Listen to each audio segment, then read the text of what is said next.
Hola, hola, ¿qué tal? ¿Cómo están todos ustedes? Bienvenidos sean al programa Hablemos de Copropiedad.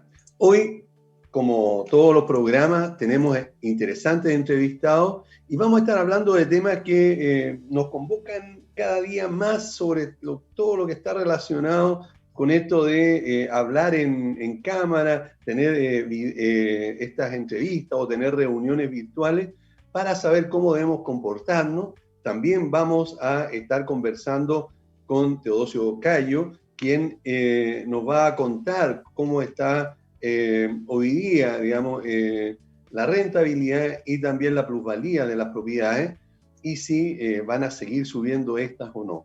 Y por supuesto, como ustedes pueden ver también, vamos a estar conversando con Francisca de Edipro, quien nos va a contar algunas cosas que están relacionadas con la morosidad en este último año. Antes de saludar a nuestra amiga Francisca, vamos a saludar a Valle Azul, que es una empresa líder en limpieza y mantención de piscina. Deja en manos de profesionales la mantención de tu piscina en condominios y también particulares. Para mayor información puedes llamar o escribir al WhatsApp +56 961 206 001. Valle Azul, deja en nuestras manos el cuidado de tu piscina. Saludamos también a Armis, que es el estudio jurídico especialista en temas legales de condominio. Enfrenta las situaciones judiciales de copropiedad, laborales y civiles con quienes conocen a profundidad estos temas y saben cómo apoyar legalmente a las comunidades. Armis, soluciones legales para comunidades. Para contactarlo puedes hacerlo a través de www.armis.cl. Aprovecha además para conocer la plataforma de asesoría jurídica que tienen y así de esa manera también poder tú interiorizarte de lo que está sucediendo allí. ¿Quieres tener la tranquilidad y seguridad en los ascensores de tu comunidad? Ingelif es una empresa en la que se puede confiar. Llevan 7 años en el rubro asegurando la calidad y profesionalismo en sus servicios. Sus clientes los recomiendan y están continuamente midiendo su satisfacción para seguir mejorando. Ingelif, empresa de ingeniería vertical y mantención en la que puedes confiar para poder vivir tranquilo y viajar en tu ascensor sin ningún problema. Puedes ubicarlo en el 225-010-752 o en www.ingelif.cl.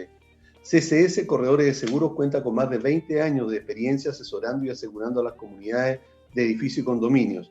CCS Corredores de Seguros brinda una atención personalizada y un exclusivo apoyo en la tramitación de los siniestros cuando estos ocurren. Contáctanos en www.ccs.cl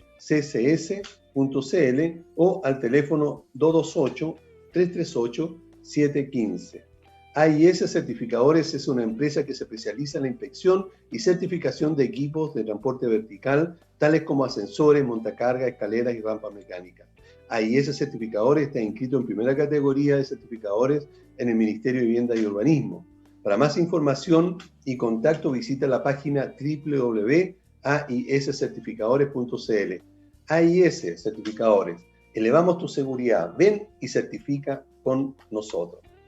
Bien, y ahora sí tengo el tremendo gusto de presentar a Francisca Lopresti. Ella es periodista y además es vocera de Edipro. Francisca, qué gusto tenerte en el programa. ¿Cómo estás? Realmente súper contenta de estar acá con ustedes de nuevo para hablarles de interesantísimos temas del área de la copropiedad. Así que a darle, les tengo muchos datos interesantes sobre cómo han cambiado las comunidades también respecto al contexto COVID. Sí. Entonces ahí les voy a también a dar unos datitos ahí.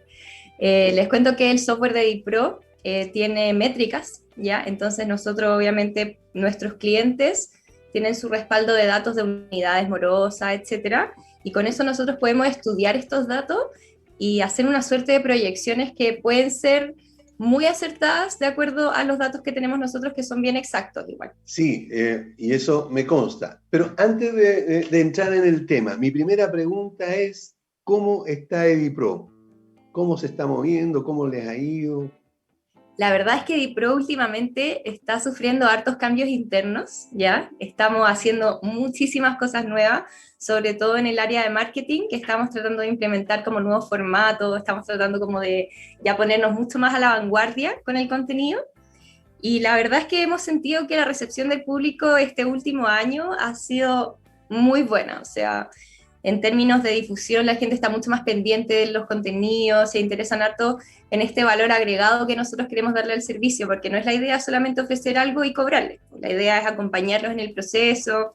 Y desde que, por ejemplo, yo estoy en EdiPro, que es hace aproximadamente un año y algo, hemos podido hacer un montón de cosas interesantes para los administradores y para mejorar como su profesionalismo, por así decirlo. Bueno, me consta porque yo lo he seguido muy de cerca durante todo este tiempo y la verdad de las cosas es que son súper movidos, pero están siempre haciendo algunas cosas, pero lo que es súper importante es el apoyo que le están dando a los administradores, bueno, y también a los comités, digamos, que se están autoadministrando, ¿verdad? En cuanto a la forma de, primero, migrar la información, pero después también en el día a día, si tienen duda, me consta, digamos, que son súper diligentes en cuanto a responder inmediatamente y súper amables cuando uno llama apurado, digamos, o con una situación compleja para que la persona que los atiende, digamos, puedan ir solucionándole los problemas. Así que eso es súper, súper bueno y por lo tanto es muy recomendable. Ahora, ¿ustedes como empresa siguen en teletrabajo? Sí, estamos actualmente todos en formato teletrabajo, no hay nadie en la oficina. Ah, correcto. Ok. Oye, otra pregunta más que tengo que hacerte antes de que empecemos, que entremos en materia. ¿Cómo es el proyecto de comunidad circular que conversábamos el otro día? ¿Verdad? Y que Bueno, yo sé que te apasiona el tema, a propósito. sí, la verdad yo me considero, soy una millennial muy verde. Trato de poner igual mi granito de arena con el tema del reciclaje de los residuos. Entonces, haberlo podido implementar en mi trabajo, que realmente uno puede pensar que las comunidades que tienen que ver con el reciclaje, po. Pero la verdad es que desde que estuvimos en el programa, el proyecto la rompió y creo que nos queda 1 o 2 cupos, ya no nos queda casi espacio. Ah, Así chuata. que estamos así ya a máxima capacidad, obviamente esperando también a que lleguen más fondos y que el proyecto obviamente pueda crecer en magnitud de poder manejar más cantidades de comunidades y residuos. Pero como Ahora, plan piloto, perfecto. ya, estuvo muy bien. Ahora, ¿sería factible que después tú nos dieras el contacto de la empresa que está aliada con usted, como para conocerlos más y que también los auditores conozcan a esa empresa?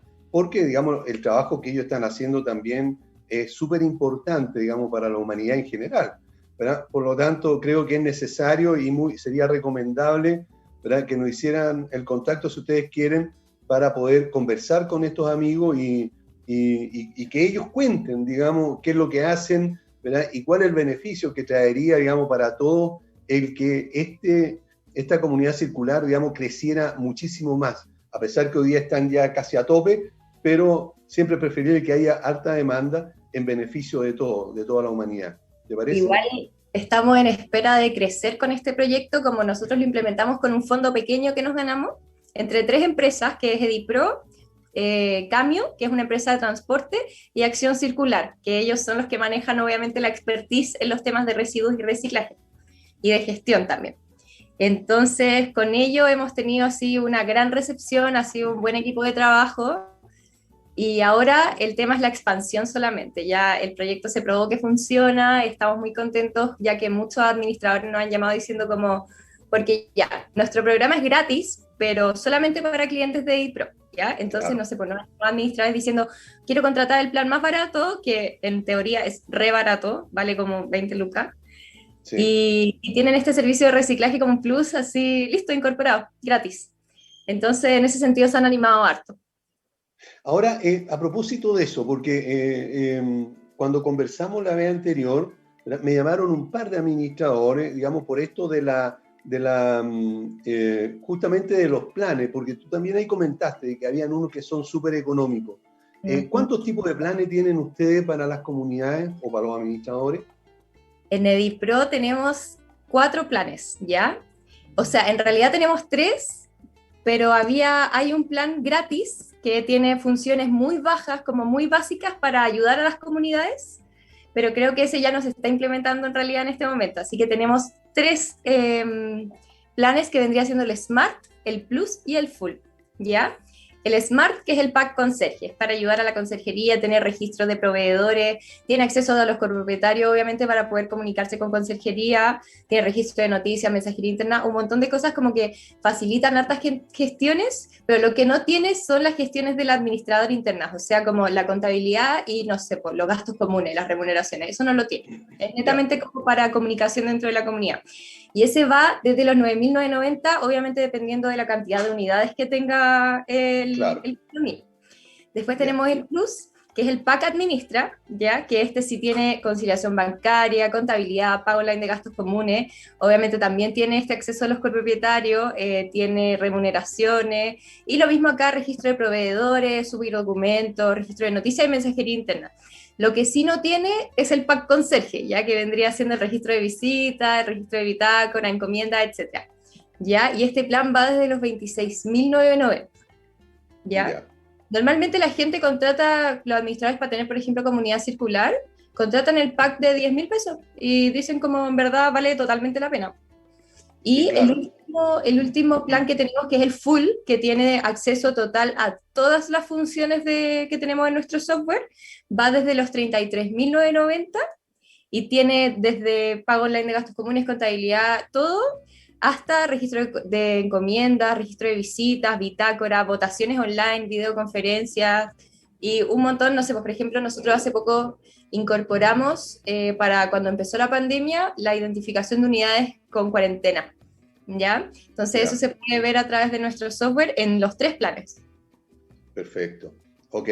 Bueno, muchas gracias por la aclaración. Yo creo que es súper necesario que los auditores conozcan bien en detalle las funciones y también lo que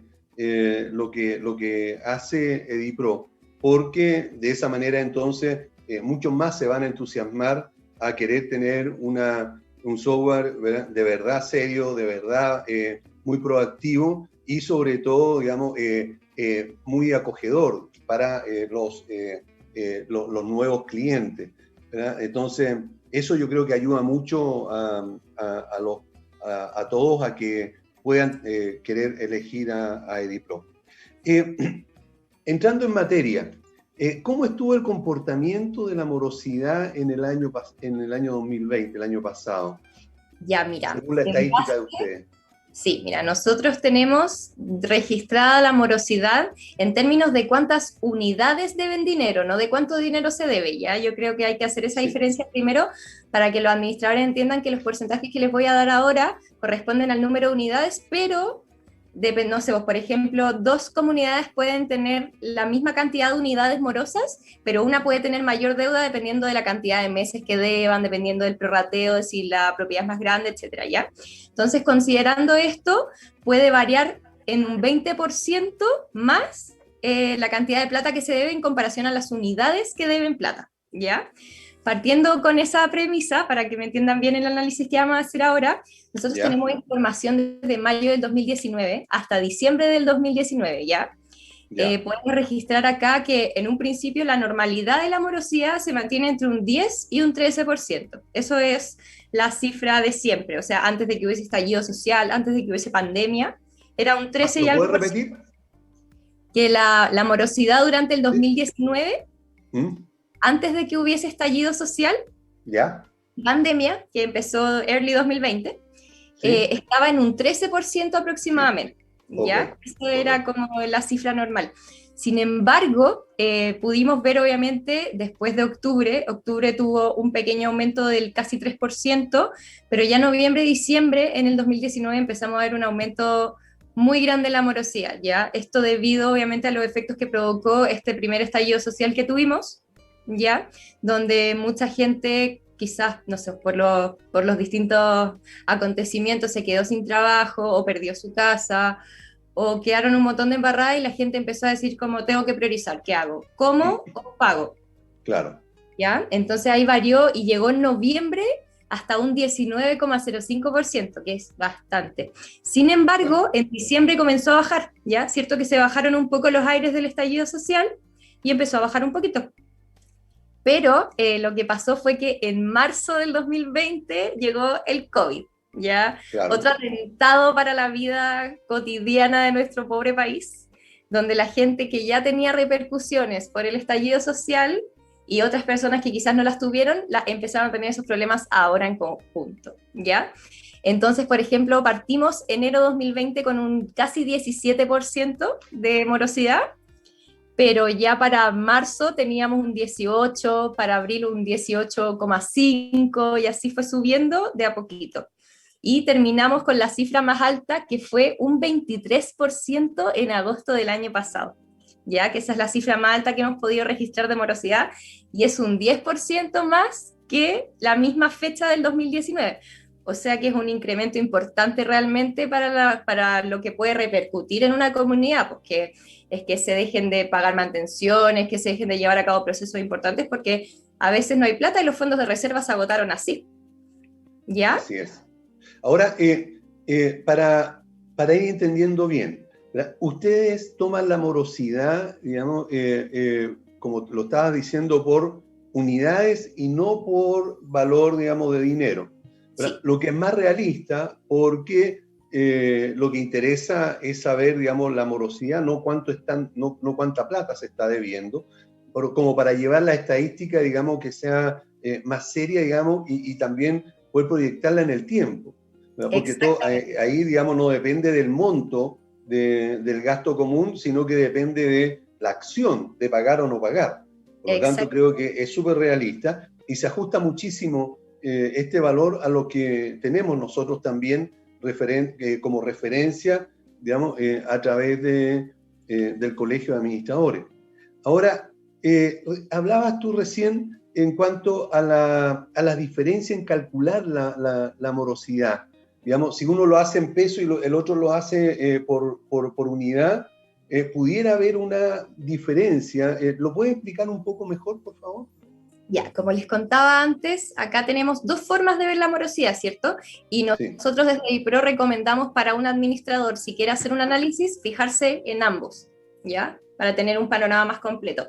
Sin embargo, como dices tú, basarnos solo en las unidades morosas es más realista, ya que entrega como un porcentaje de quién paga, quién no paga, no cuánto paga o cuánto no paga, ¿ya? Porque eso ya es más subjetivo, depende de la comunidad, depende de cuántas unidades tenga, etc. Pero el tema es que si uno lo ve en unidades o en plata, tiene una variación como del 20%, o sea que en plata podría ser más, ¿ya? Claro. Pero eso al final va a depender particularmente de cada comunidad, como los gastos comunes se sacan, todos sabemos, por prorrateo, que si el departamento de alguien es más grande paga más, acá lo tratamos de hacer como ya por unidad, a lo mismo si el departamento tiene 25 o 300 metros cuadrados en la misma comunidad, igual las personas, ninguna de las dos está pagando. Claro. ¿Ya? Y eso Entonces, es lo que importa. Eso es lo que queremos resaltar. Claro, porque lo otro, francamente, considero que no es tan realista, digamos, el verlo por el dinero, digamos, por la morosidad, digamos, en cuanto a plata, porque tal vez haya un moroso que deba 5 millones, estoy diciendo cualquier tontera, ¿verdad? Y otro en 10 meses, por ejemplo, y otro moroso, ¿verdad? De otro edificio que debe a lo mejor 350.000 pesos, ¿verdad? En esos mismos 10 meses, porque, digamos, su gasto común es distinto. Entonces, yo creo que lo mejor es para poder calcular, digamos, de una manera más apropiada, es tomar, digamos, la morosidad por unidades, como tú dices. Y con eso, entonces, esa cantidad que podría ser mayor si la tomamos a través del dinero, ¿verdad? Está solamente inflando, digamos, la morosidad, pero no la está ajustando, pienso, por lo menos, a la realidad de las comunidades. Ahora, en el caso de esta morosidad que tú estás señalando allí, fue en agosto del año pasado la más alta, ¿verdad? Que fue un 23, y tanto. 23,01% Claro. específicamente, que la verdad, o sea, considerando que en agosto del año 2019 teníamos un 13,4%, es casi 10 puntos porcentuales, igual es un cambio abrupto, porque significa que un 10% más de las personas dejaron de poder pagar sus gastos comunes. Claro. ¿Ya? O sea, es harta gente. Dependiendo de las comunidades, por ejemplo, nosotros tenemos comunidades muy grandes y muy pequeñas, entonces esto se mide en base a todas. Y claro. Para que entregue un porcentaje tan alto de cambio es súper importante, la verdad. y las comunidades pueden haber tenido muchos problemas. O sea, yo creo que hay que ser empáticos con los administradores en este momento, lo digo como copropietaria, de que ellos a veces de verdad, o sea, la gente no pagó y no hay plata, y hay que priorizar los sueldos, hay que priorizar otras cosas. Entonces, por ejemplo, si yo quiero que me arreglen las baldosas del piso que están quebradas, lamentablemente no se va a poder porque la gente tiene que pagar para que se puedan hacer esas cosas. Bueno, eso que estás diciendo es súper importante y qué bueno que lo menciones tú como copropietaria, porque significa entonces que has entendido muy bien la situación. Fíjate que si analizamos este caso, digamos que tú acabas de señalar donde el máximo llegó a un 23,1, pensando en el 100% de las unidades y que el 60% de lo que ingresa, digamos, o de lo que se paga mes a mes, es para sueldos y gastos previsionales, nos va quedando un porcentaje. ¿Perdón? Un veintitanto por ciento para Claro, hacer gasto de la comunidad y es súper poco. es muy poco, porque, claro, y si a esto le restamos que tenemos un veintitanto por ciento de morosidad, significa que nos queda muy poca plata para pagar, digamos, los mantenedores, las reparaciones, ¿verdad? Y un montón de gastos extra, la luz, el agua, el teléfono, el gas. ¿Verdad? Entonces, es súper importante, cada décima de este porcentaje de morosidad es súper importante para el buen funcionamiento de las comunidades. ¿Verdad? Ahora, en el caso de de DIPRO, en cuanto a lo que ha sucedido durante el COVID, tú recién decías que tenían estadísticas referente a los bienes comunes también. Sí. ¿Cómo ha estado ahí la reserva, por ejemplo, si ha variado mucho eso en comparación con cómo era antes del COVID? Es una variación impresionante, Aníbal, la verdad, porque actualmente a través de nuestro software que tiene la funcionalidad de reservar espacios comunes, Sí. obviamente por el COVID, porque ya no hay el mismo aforo, ya no podéis llegar y echarte a la piscina, imposible. Ha subido ha subido 5 veces más la cantidad de reservas que existían antes, que nosotros registrábamos antes, ya en comparación a diciembre de 2019, diciembre de 2020. Esto es harto, es bastante, porque nosotros, por ejemplo, manejábamos que a través de nuestro software no se hacía mucha reserva de espacios comunes cuando no había pandemia, porque la gente era de libre albedrío al final en el uso. Lo que había que reservar eran, no sé, los quinchos, cosas así, pero a la piscina no podía llegar a ir. Pero ahora, como estos otros espacios comunes empezaron a necesitar reservarse, la gente lo empezó a utilizar muchísimo más. Entonces registramos 5 veces más. Otros motivos es que también aparte se pudieron tomar menos vacaciones, menos salidas, por ende más uso de espacios comunes, porque es lo que tenemos a la mano al final, los que vivimos en comunidades. Claro. Y para poder también abarcar a todos los residentes que quieran hacer uso, se acortaron los bloques de tiempo, entonces eso hace que la cantidad de reservas también pueda escalar exponencialmente, ¿ya? Ya, claro. Y ahí entonces sube muchísimo, porque si antes yo la podía arrendar por 6 horas y ahora solamente me dan 2 o 3 horas, evidentemente que pueden Sí, otras dobla. personas estar ocupándolo. Ahora,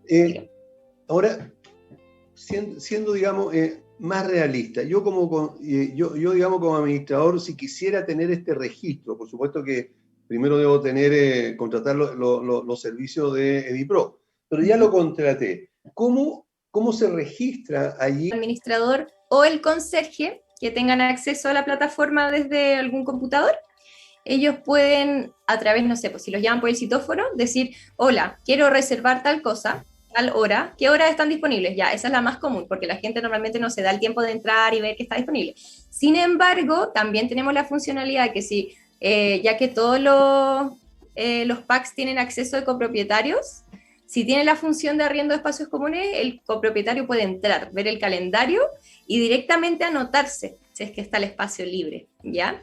Entonces se puede hacer a través de esas dos formas, que el copropietario se anote o que el copropietario llame y diga, hola, mira, vi que este bloque está libre, ¿me lo puedes reservar, por favor? O, hola, ¿qué bloques están disponibles? Ya en el otro caso. ¿Y eso lo decide la administración, digamos, cuál de las dos opciones o queda libre? La verdad es que yo creo que varía, porque yo sé que deben haber copropietarios que no sepan ocupar también el software, que digan como, uy, qué complicado, mejor llamo. Y hay otros como yo que dicen como, no quiero hablar con gente, lo voy a hacer solita. Correcto. Ok, entonces, por lo menos en Edipro estaría, digamos, las dos opciones. Cada uno Sí, elige la que estime conveniente. lo que más les Pero, acomode a pero en todos. el caso, por ejemplo, en el caso que la comunidad diga, porque puede ser, no, resulta de que nosotros queremos comprobar que los morosos no tengan, digamos, primero si está moroso, porque si está moroso no tiene derecho a reservar la sala multiuso, por ejemplo. ¿Verdad? ¿Tengo cómo bloquear eso yo como administrador? Puedes ver la información, o sea, si una persona tiene mora, te figura, si acá este gallo no está pagando, así que uno dice como, ah, ya, ¿cuál es la unidad que quiere reservar? Y la pone, no, esto está moroso, así que no puede. O sea, igual eso depende del administrador, porque Ya, en ciertas comunidades, aunque uno tenga mora, igual te dejan ocupar los espacios comunes, ¿ya? Porque igual hay administradores que son súper empáticos, porque saben que ya, hay gente que no paga porque es responsable, pero hay gente que no paga porque no puede ahora, ¿ya? Entonces, en el caso de que no sea una mora tan grave, yo he visto que han hecho la excepción de decirle como ya, mire, sabe que usted tiene mora, pero puede usar la piscina, pero tiene que ponerse al día o si no, después ya no lo vamos a dejar usar la piscina. Eso no es que te lo bloquee Dipro al tiro, no es como que Dipro no te deje reservarle el espacio por un automáticamente, día no. con mora, no. Ya es Perfecto. libre albedrío del administrador. Claro, eso es súper bueno porque se ha hablado mucho en este tiempo, desde que empezó la pandemia, debido a esta iniciativa de algunos parlamentarios de prohibir, por ejemplo, que los administradores puedan cortar la energía eléctrica. Pero hemos hablado con esas autoridades, ¿verdad? Y le hemos hecho ver que la verdad de las cosas es que el administrador no llega y corta la energía eléctrica, porque primero se requiere autorización del comité de administración, pero el comité tampoco quiere llegar y cortar la energía eléctrica, y menos en estos tiempos. Por lo tanto, siempre se llegan a acuerdos. Entonces, un administrador puede discriminar o puede distinguir entre un moroso histórico, es decir, que tiene por costumbre estar moroso, y otro que efectivamente, ahora último, por las situaciones que estamos todos viviendo, puede estar moroso, tal vez quedó sin trabajo. También está el hecho de que puede conversar ese copropietario, ese residente, con la administración y comentar su situación para entonces que no se le corte la energía eléctrica o que no se le restrinjan algunos beneficios que pudiera tener como que si estuviera al día. Por lo tanto, eso es bueno que sea manejable. Volviendo al tema anterior que habíamos estado conversando referente a la morosidad, si vemos la estadística que tiene Edipro, vemos que empezó poco a poco, por décimas, a aumentar el gasto común desde aproximadamente mayo del 2019. Pero aumentaba muy poquito, porque dentro del 13%, digamos, nunca llegó al 14%. Pero eso lo ven ustedes, digamos, como una tendencia también, digamos, al alza, digamos, de la morosidad. ¿Venía ya como con un pequeño arrastre hacia el aumento? Es que en teoría sí y no, ¿ya? Nosotros lo vemos como un rango normal entre el 13 y el 14, ¿ya? Por Ah, ejemplo, tenemos que en mayo fue un 13,0, un 13%, que en junio fue un 13,5, pero en julio volvió a bajar. correcto. Y en julio volvió a subir un poquito, ¿ya? Y ya en septiembre empezó a subir, pero también se mantenía dentro del 13 y tanto por ciento. Sin embargo, en octubre aumentó 3 puntos al tiro, Sí, de mes claro, a mes. Entonces, claro. eso es lo que consideramos como un alza importante, ¿ya? Como Incluso casi tratamos, 4%, sí. sí, casi 4%. Entonces, tratamos de nosotros también tener una tendencia, obviamente, de morosidad que es entre el 13 y el 14%, que no es bueno, pero es una morosidad normal en condiciones de mundo normal, por así decirlo. Perfecto. Cualquier cosa que sobrepase los 14, 15, 16 puntos ya se considera anormal. Ya. Y por último, ¿cómo ve Edipro la morosidad para este año 2021? De acuerdo a lo que nosotros hemos podido examinar con todos los datos que nos entrega el software y las comunidades que trabajan con nosotros, la proyección para este 2021 es que paulatinamente y de forma lenta va a pasar a bajar la morosidad, pero no podemos esperar que durante el 2021 vuelva al 13%. Imposible. Debido a que la pandemia y el estallido social tienen consecuencias que son a largo plazo, ¿ya? No es como que, no sé, de un día para otro recupero mi pega. o de un día para otro me dan un aumento, o no sé, pues si tengo un familiar con COVID hospitalizado, a veces lo tengo una semana, pero a veces lo tengo 3 meses. ¿Y cuánto vale 3 meses de hospitalización? Ya, entonces hay que ver como esos efectos a largo plazo para empezar a que disminuya la morosidad. Por eso yo creo que en un plazo ya para el 2022 podría volver al 16%, 17% y a ir bajando así hasta llegar a la tendencia normal que es el 13-14%.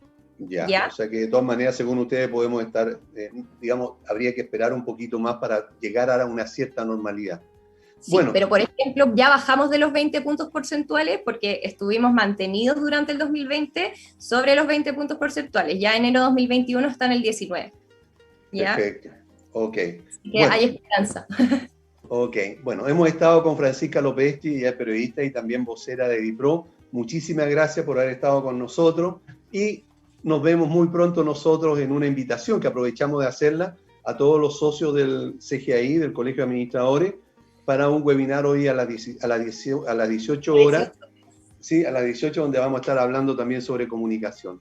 Que estén muy Muy bien, muchas importante. gracias. Sí, Acuérdense de usar el código Hablemos de Copropiedad. Tienen un 20% de descuento en los planes de DiPro para siempre. Así ok, que ahí. buen tema. Ok, muchas gracias, nos vemos. Nosotros vamos a Gracias a una pausa y ustedes. volvemos. Lindo día. Chao. Chao, muchas gracias. Él es ingeniero constructor, experto en tasaciones y servicios inmobiliarios. Él es requerido continuamente en diversos medios de comunicación, ¿verdad?, para dar su opinión profesional en todo lo que está relacionado precisamente con el sector inmobiliario. Muchas gracias, Teodosio, por estar con nosotros. No, gracias a ustedes por la invitación, Aníbal, a ustedes los sigo frecuentemente, Hablemos de Propiedad, digamos, y feliz de poder compartir con ustedes estos minutos. Perfecto. Ok. Todos sabemos, pero porque todo el mundo te conoce, digamos, que está relacionado con el servicio o el área inmobiliaria. Pero mi pregunta es para que tú mismo lo confirmes. ¿A qué te dedicas y a quiénes van dirigidos los servicios que ofrece tu empresa? Bueno, gracias. Sí, bueno, soy de profesión ingeniero constructor de la Pontificia Universidad Católica del Paraíso, soy diplomado en tasaciones de inmuebles urbanos por la Universidad de Chile, también soy magíster en dirección y administración de proyectos inmobiliarios y en este minuto soy candidato a doctor, estoy estudiando un doctorado, ya estoy en la etapa más final de preparación de tesis. Y por supuesto, todos los servicios y todas las cosas que hacemos están dirigidas a la valoración de activos en general, digamos, valoración de bienes, e incluso en mi tesis doctoral estoy abordando temas de valoración de daño ambiental, que viene precisamente a buscar modelos de solución para objetivizar la valoración de posibles daños o la generación de políticas públicas para tener, ¿no es cierto?, un medio ambiente para las futuras generaciones, por supuesto, lo mejor que se pueda dentro de lo que significa el compatibilizar desarrollo, ¿no es cierto?, y protección del medio ambiente. Perfecto, ok. De acuerdo a lo que se ha vivido desde octubre del 2019 y durante todo el año 2020, ¿vieron ustedes una baja en el desarrollo de nuevos proyectos inmobiliarios? Bueno, a través de la Asociación de Tasadores de Chile, donde yo soy su presidente, la ASACH, efectivamente recogemos información de todo tipo. Y en ese nivel de información, más lo que hacemos a través de Arena y Cayo en la consultora, obviamente vimos una baja, ¿no es cierto?, en la cantidad de proyectos, por dos razones. Por un lado, ¿no es cierto?, nuevos proyectos que estaban a la espera de conocer qué iba a ser el desarrollo de la pandemia, cómo se iba a enfrentar, cuánto tiempo iba a durar. Y por otro lado también el que se hacen proyectos más lentos, ¿no es cierto? Los que ya habían avanzado se siguen continuando en un periodo, digamos, con algunas restricciones, sobre todo en aquellas comunas que entraron en cuarentena, y por lo tanto hay un volumen de proyectos disponibles para entrega que se reduce en razón de la tendencia que normalmente traíamos antes de octubre, del 18 de octubre. Perfecto. Y ahora, así como hubo entonces, de todas maneras, una más lentitud en cuanto al desarrollo inmobiliario, ¿qué pasó con la venta de inmuebles en general durante el año pasado? Bueno, hay que distinguir aquí dos situaciones. Aquellas personas que tienen la capacidad de espera de un mejor momento económico, de aquellas que no lo tienen. En el caso de los proyectos nuevos y por lo general en empresas que han tenido la capacidad de espera, los valores incluso lejos de bajar, hay algunos que han subido. Obviamente también hay muchos de ellos que tienen promociones especiales. Hay otros, digamos, que sí, digamos, tienen, digamos, una situación más compleja cuando ya el tiempo que permanece disponible para la venta lo hace, digamos, desde el punto de vista de la evaluación del proyecto un poquito más complejo. En esos casos uno puede encontrar alternativas de bajas de precio o incluso puede encontrar ofertas de pago del pie o ofertas o ayudas, ¿no es cierto?, al pie inicial. Para el otro grupo, para el otro segmento de las propiedades o de personas que no pueden esperar normalmente bienes usados, ahí sí hemos notado bajas importantes de precio, sobre todo en bienes que son, por ejemplo, oficinas, locales comerciales, que han sufrido y en sectores en particular han sido fuertemente castigados. Y en el caso específico, por ejemplo, del centro de Santiago, ya todos son usados, digamos, especialmente de oficina. ¿Han visto ustedes una baja considerable en los precios o una lentitud en cuanto a poder vender las propiedades allí? Sí, efectivamente, en el centro de Santiago, así como a los alrededores, por ejemplo, de Baquedano, precisamente por las manifestaciones, por lo que ha estado pasando en el último periodo, los precios en esos sectores han bajado. Incluso en el centro de Santiago hay locales que históricamente nunca habían estado a la venta, o que se han puesto en arriendo y que tampoco se demoraban en arrendar. Hoy día llevan algunos de ellos varios meses, digamos, incluso algunos completando el año, disponibles para la venta o disponibles para el arriendo. Y por supuesto, va a depender mucho de la capacidad de espera que tengan los propietarios de no empezar a rebajar los precios, digamos, porque obviamente, digamos, hay una esperanza, digamos, hay una tendencia también que uno puede visualizar de mejora en el futuro en la medida que las condiciones económicas también van mejorando, que las personas vuelven a tener su actividad normal. Muchos de esos locales en el centro, por ejemplo, dependen de la cantidad de personas que pasan y requieren de servicios en el centro.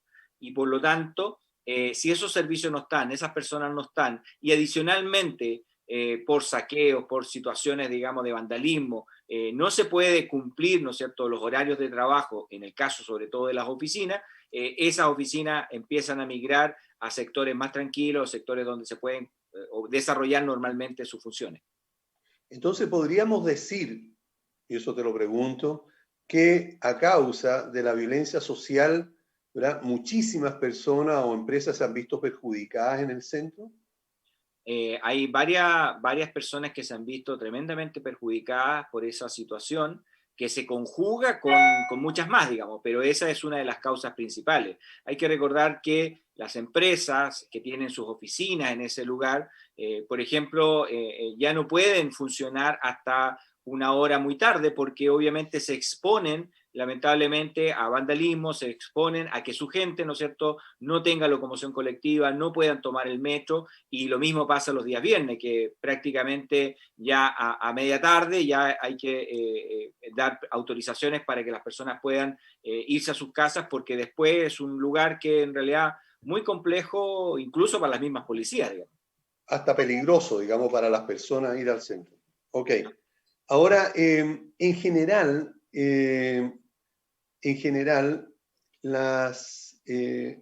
los precios de las propiedades han venido subiendo durante varios años o muchos años ya, ¿verdad? Y no importando en qué sector esté ubicada. Eso por lo menos es la sensación que tiene mucha gente. ¿Es así o no?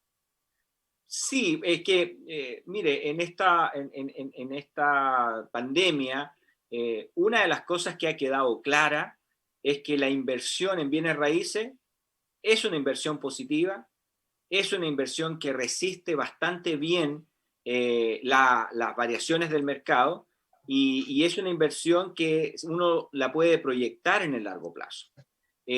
Dicho de otra manera, si yo tengo un bien que lo compré en un cierto valor y lo quiero vender, ¿no es cierto?, a un 10, 20, 30, 40, 50 o el doble de su valor, ojo, el doble de su valor, y me proyecto en, por ejemplo, 10 años, que sería una inversión de largo plazo, bueno, durante este periodo, hasta que logre este doble de valor respecto a lo que lo compré, bueno, este bien puede estar siendo administrado, puede estar siendo usado, puede estar siendo cuidado por una persona que adicionalmente pague por ello. Esa persona se llama arrendatario. Es decir, si compro un bien hoy día 50, 100 millones o lo que sea, y espero o busco un sector donde a los 10 años pueda duplicar su valor, durante todo ese periodo perfectamente puedo tener personas, ¿no es cierto?, que le están generando una rentabilidad al producto inmobiliario y por lo tanto aquí se conjugan dos situaciones. Por un lado está la plusvalía natural que tienen los bienes raíces y por otro lado la rentabilidad diaria, permanente, ¿no es cierto?, que están generando estos bienes raíces. Por supuesto, si durante este plazo tengo un apuro, un apremio económico, necesito venderlo y lo estoy vendiendo adicionalmente en un momento de baja del mercado que no hace recomendable venderlo, por supuesto, voy a tener que asumir o renunciar a esa rentabilidad y esa plusvalía en pos de liquidar esa inversión. Ahora, si esta inversión en bienes raíces la comparamos con otras inversiones, por ejemplo, financieras, durante mucho tiempo vimos que las inversiones en bolsa estaban, ¿no es cierto?, muy mal, digamos, valores negativos y muy negativos, ¿ya? Mientras tanto, teníamos bienes raíces que estaban aún arrendados, que estaban pagándose sus costos y que estaban generando rentabilidad. Bueno, esa es la diferencia y por eso también muchas personas ven en los bienes raíces, y con mucha razón, que son inversiones seguras, inversiones que las veo todos los días y que si adicionalmente yo vivo en ella, la voy cuidando y voy obviamente conociendo el cómo se va mejorando el valor en el futuro para incluso dar ese bien raíz en pie para otro de otra naturaleza. En el pleno centro de Santiago han bajado los arriendos debido justamente a toda esta situación. ¿Crees tú que es de todas maneras conveniente mantener la inversión en vez de venderla en el centro de Santiago, pensando en que alguna vez pudiera llegar a precios que antes eran normales, o definitivamente el centro ya no vuelve a ser como era antes, económicamente hablando? Sí, es difícil pronosticar lo que va a pasar a futuro. Sin embargo, si miramos la tendencia de los centros de las ciudades más importantes y cómo han evolucionado y cómo se han hecho políticas de mejora, por supuesto, una inversión en el largo plazo siempre va a ser positiva en el caso de los bienes raíces. Por ejemplo, Colombia, La Candelaria, un lugar, ¿no es cierto?, que históricamente había sido un centro muy complejo del punto de vista de la seguridad, del punto de vista, ¿no es cierto?, de cómo se conformaba, ¿no es cierto?, ese centro. Bueno, hubo toda una inyección de capital, todo un mejoramiento que hace que hoy día eso sea un centro turístico muy relevante y que permita, por ejemplo, la instalación de universidades, permite, ¿no es cierto?, el flujo de turistas. Es decir, hay un movimiento tal que incluso en esa zona se ubican muchas, por ejemplo, tiendas de joyería, digamos, porque, bueno, aprovechando, digamos, el flujo de las personas, de los turistas. Entonces, depende, obviamente, la pregunta y del resultado de si se van a hacer o no políticas de resurgimiento del centro de Santiago. Lo que hizo en algún momento el alcalde Rabinet, cuando en el centro de Santiago, ¿no es cierto?, dijo, mire, es necesario para atraer gente al centro de Santiago, para que no quede despoblado el centro de Santiago, generar incentivos por ubicación. Y hubo, ¿no es cierto?, incentivos tales, ¿no es cierto?, que permitían que ese pie fuera más accesible a las personas y por lo tanto trajo muchas personas al centro. Hay otros ejemplos también importantes, muy cerquita aquí en Buenos Aires también, ¿no es cierto? Hay sectores que se han recuperado y han retomado una vida turística y por lo tanto los dueños de ese suelo, de ese terreno, han tenido, ¿no es cierto?, una compensación pasados los años y por lo tanto resurgimiento. Es difícil pensar que un centro de una ciudad va a morir, por decirlo de alguna manera, y no va a haber una intención de recuperarlo y de salvarlo del vandalismo, como lo hoy día podemos ver, por ejemplo, en muchos viernes que vemos esa situación. Claro. Sobre todo porque ahí hay que recordar que en el centro de Santiago se encuentran dos poderes del Estado importantes. Están los tribunales de justicia, está el Estado, ¿no es cierto? Es decir, están las Fuerzas Armadas, es decir, están casas matrices de bancos, compañías de seguro, es decir, hay muchos actores relevantes del mercado que convocan mucha gente y que por lo tanto creo que es fundamental retomar el ritmo que traíamos y desde esa perspectiva, en la medida que por supuesto los propietarios más pequeños de negocios, de locales puedan esperar a este resurgimiento y que esto nuevamente vuelva a ser lo que era, sí, van a tener una compensación económica en la plusvalía de ese bien. Ok, y por último, ¿podemos esperar, y esta es la pregunta del millón, ¿podemos esperar que en algún momento las propiedades bajen de precio para poder comprar mi casa o una oficina o para invertir? ¿Qué opinas tú? El periodo de compra está terminando, de hecho. El periodo de compra más importante a muy buenos precios fue precisamente cuando a mediados del año pasado teníamos una situación, una perspectiva prácticamente sin horizonte, ¿ah? En donde la Organización Mundial de la Salud nos decía, mire, las mascarillas son solo para los que atienden enfermos, y después cambió, y después no sabíamos exactamente cuándo venía una vacuna, si íbamos a demorar 2 años o no, la incertidumbre era total, teníamos zonas en cuarentena, es decir, había una situación muy compleja, y para aquellas personas que necesitaban en ese minuto vender, por supuesto, la opción de negociación era muy alta y sigue habiendo, no es que se haya terminado, pero existen estos baches y probablemente vamos a tener muchos más en el futuro, ¿ya? Hoy día las tasas también están un poco más altas de que lo que teníamos hace 6 meses atrás, de hecho, y por lo tanto la dinámica,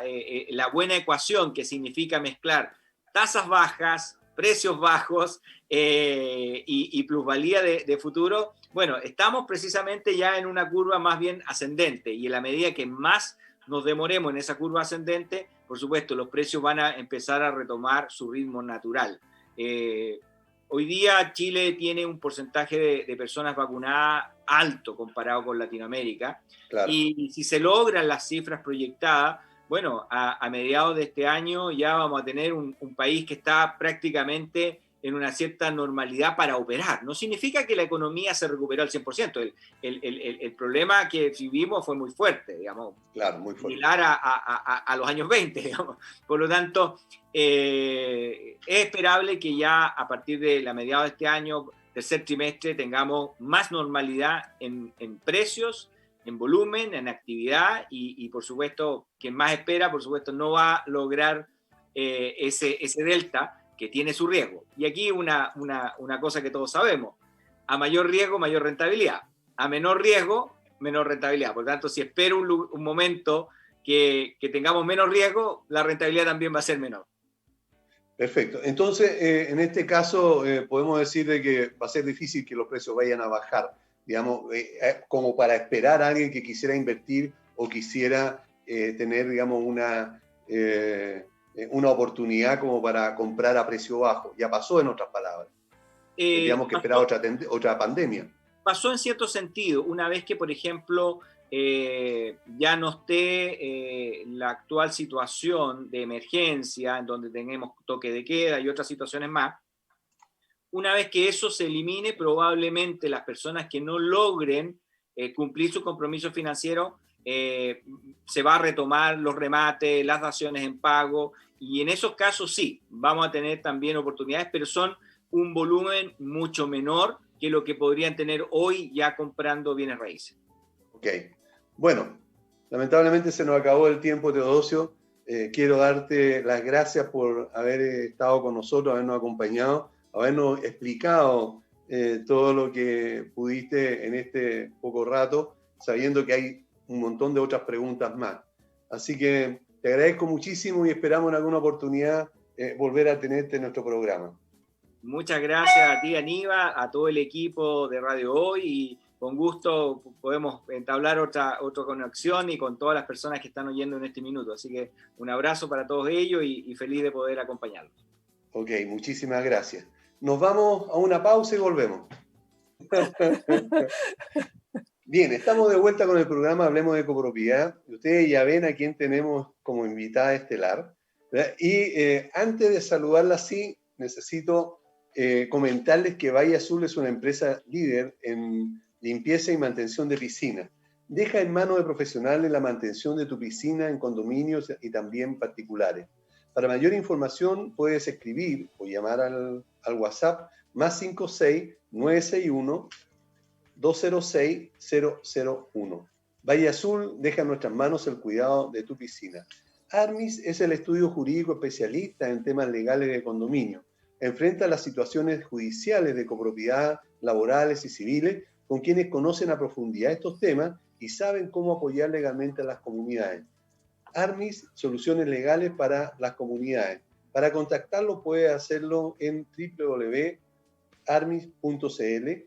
Y aquí quiero señalar algo. Es muy importante porque últimamente han salido muchísimas personas que incluso no tienen experiencia, están recién saliendo, ¿verdad?, de la universidad y se atribuyen el título de experto en copropiedad. Es un nicho que hoy día, de negocio, que hoy día muchos se quieren aprovechar de esto, poniéndose, digamos, esta atribución de ser experto en copropiedad. Y la verdad es que no es tan fácil. Hay que tener experiencia y conocer muy bien el mundo de la copropiedad para ser expertos como es esta empresa Armis. Por otro lado, les recomendamos que vivan la mejor forma de administrar comunidades con un software adecuado para tus necesidades. Visita edipro.cl y al usar la demo te darás cuenta de lo fácil y práctica que resulta ser esta aplicación. Y si te decides a contratar su servicio, dile que vas de parte de Hablemos de Copropiedad y te harán un 20% de descuento de manera permanente. Y esto es re importante porque no es solamente por un mes, ¿verdad?, o dos, sino que es por todo el tiempo que tú mantengas el contrato con ellos. No pierdas la oportunidad de mejorar tu servicio y seguir creciendo. Visítalos en www.edipro.cl. ¿Quieres tener la tranquilidad y seguridad de los ascensores de tu comunidad? Ingelif es la empresa adecuada para esto. Puedes confiar plenamente en ellos. En este rubro llevan un buen tiempo ya asegurando calidad y profesionalismo en los servicios que ofrecen. Ellos están preocupados siempre de ir mejorando el servicio a través de consultas y mediciones que le hacen a sus propios clientes. Llámalos al 225-010-752 o búscalos en ingelif.cl. CCS Corredores de Seguros cuenta con más de 20 años de experiencia asesorando y asegurando a las comunidades de edificios y condominios. CCS Corredores de Seguros brinda una atención personalizada y un exclusivo apoyo en la tramitación de siniestros cuando estos ocurren. Contáctalos en www.segurosccs.cl. Tenemos también a AIS Certificadores, es una empresa que se especializa en la inspección y certificación de equipos de transporte verticales, tal como ascensores, montacargas, escaleras y rampas mecánicas. AIS Certificadores está inscrito en primera categoría de certificadores en el Ministerio de la Vivienda y Urbanismo. Para más información y contacto, visita la página www.aiscertificadores.cl. AIS Certificadores, elevamos tu seguridad. Ven y certifica con nosotros. Y ya tenemos, ahora sí, y saludamos con todos los gustos, ¿verdad?, a Chen-Hui Lin. Ella es psicóloga clínica, cofundadora del Instituto Kinsui, que se dedica al tratamiento del trauma psicológico con EMDR. Y vamos a tratar un tema que es súper importante. Pero antes de hablar del tema, quiero saludarla y que ella nos salude a todos nosotros. ¿Cómo estás, mi querido amigo? Y a todos tus seguidores de Hablemos de Copropiedad. Muchísimas gracias. Encantado nuevamente de tenerte con nosotros. Ya eres prácticamente parte del programa. ¿Ya? Cada cierto tiempo nos estás dando consejos que son súper importantes. Y quisimos conversar contigo en esta oportunidad por algo que se está haciendo cada vez más frecuente en la vida de todos los habitantes del mundo. y que es la comunicación virtual. Porque cada vez tenemos más reuniones, ahora hasta los niños, ¿verdad?, están haciendo clases o están, digamos, en clase a través de este sistema virtual. ¿Cómo podemos lograr una comunicación virtual que sea efectiva, productiva y de tener también un buen comportamiento digital?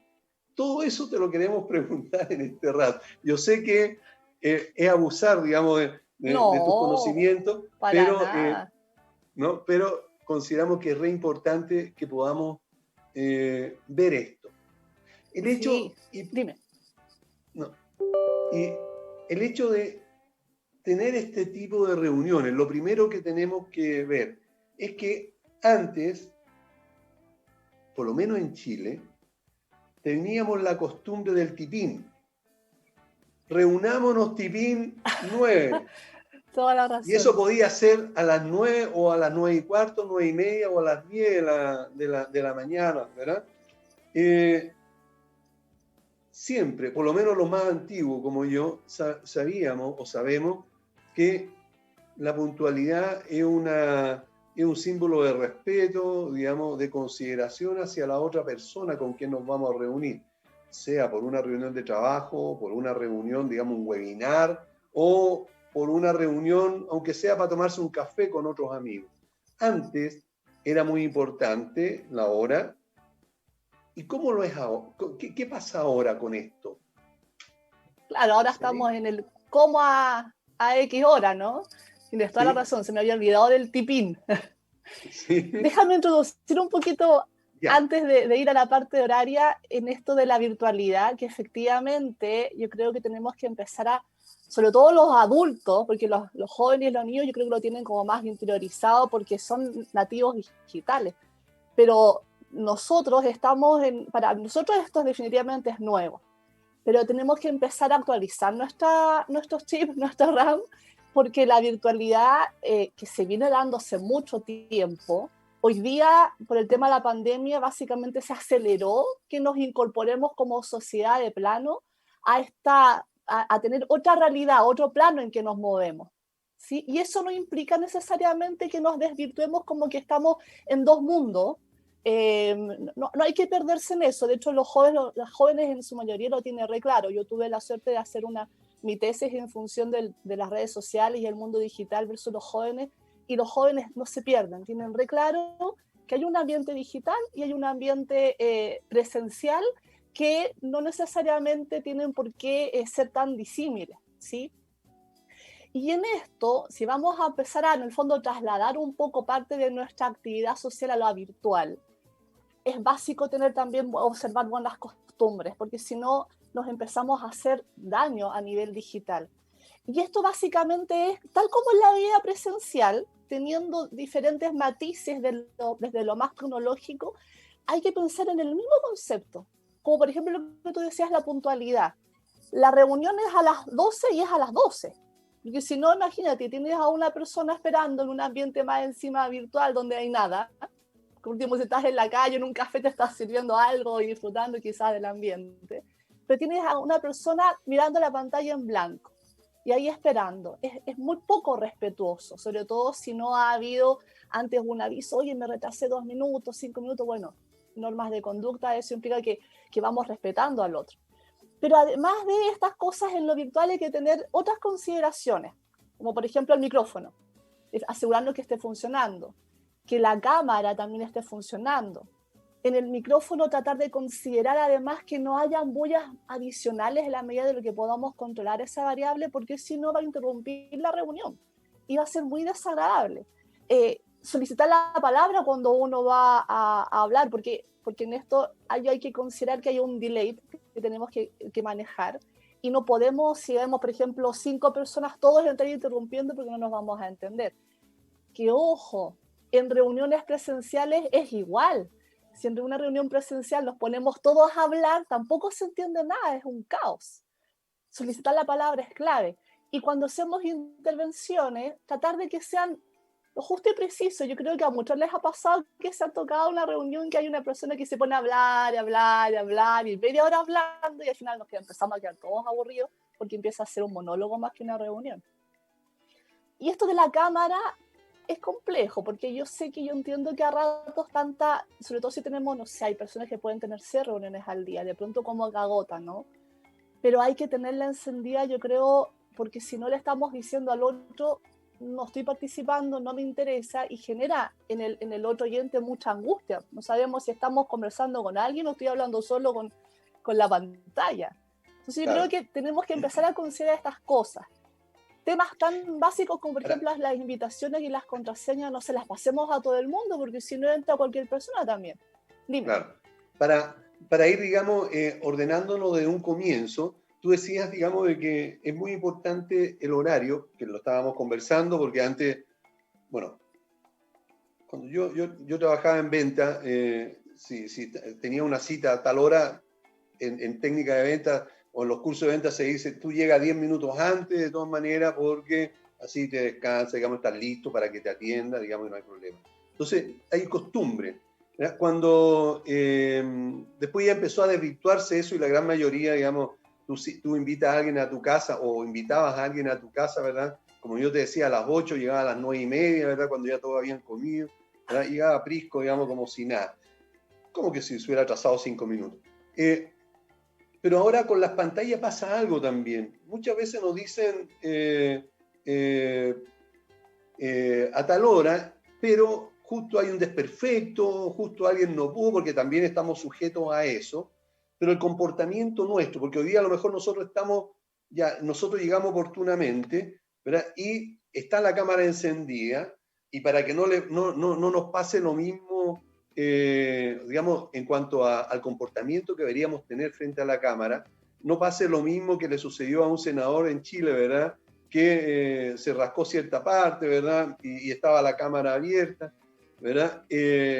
O lo que pasó en Argentina, ¿verdad? Que un senador, ¿verdad? Un político, no, un senador, ¿verdad? Pensó que tenía la cámara apagada y estaba haciendo el amor y estaba saliendo en público, ¿verdad? Y así hay diferentes o lo que pasó en Estados Unidos, me parece era un político también que sin saber cómo tenía un avatar en su cara, no sé si lo viste.